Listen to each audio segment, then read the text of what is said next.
ولقد آتينا داود منا فضلا يا جبال أوبي معه والطير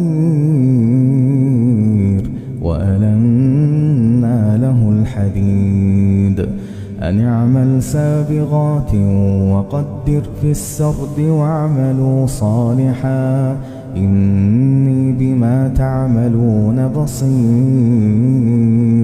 ولسليمان الريح غدوها شهر ورواحها شهر وأسلنا له عين القطر ومن الجن من يعمل بين يديه بإذن ربه ومن يزغ منهم عن أمرنا نذقه من عذاب السعير.